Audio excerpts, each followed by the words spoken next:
Alright, welcome back. This could be considered video part 2 of 2. Video number 2, using the oil paints.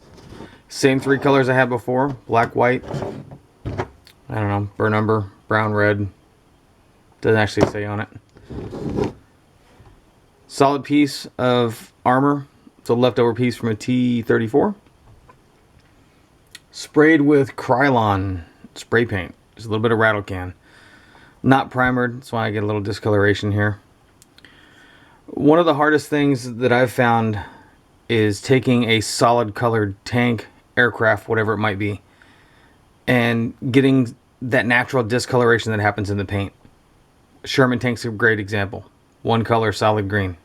Doesn't look like it in real life because you have so many variations in the fading. So same technique, using a little bit of red, drop a couple dots. I'm going to go in here and grab a little white. A little dot there, a little dot here.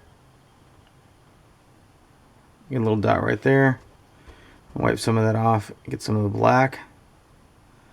Not a ton. Using this combined with some dry brushing, nice wash at the end, you get a nice faded, nasty, worn look. So same thing, a little there. I'll throw a little right here. Little doodads. All right. Little smaller brush this time.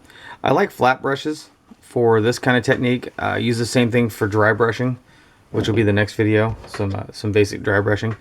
So it is moistened just a little bit with a little turpenoid.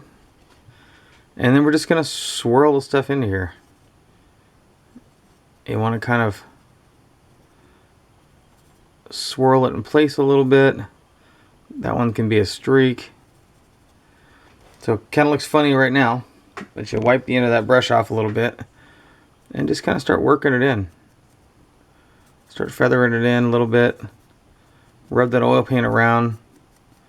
Like I said in the other video, with this technique, you can wipe this paint back off. If you get a spot that doesn't want, you just rub a little harder. If it doesn't want to go, starts to dry, whatever the case might be, you just give it a little more pressure. Get a little more turpenoid on the brush, and it'll take it right off. And you can experiment with different colors on different base coats. Red seems to work really well. Red and gray work really well for an olive green. Just gives you some nice variations in the paint.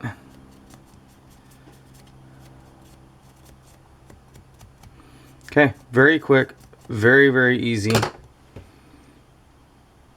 it up here so you can kind of see it. It just creates the discolorations in the paint. It's a little heavy right here. So we kind of scrub it in a little more. Wipe it off.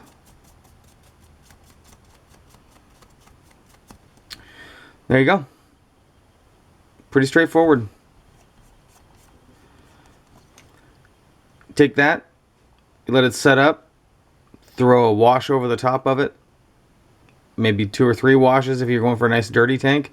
This would be your first layer. So after this layer's on, you go through and start picking your detail, doing your streaking, various colors like that.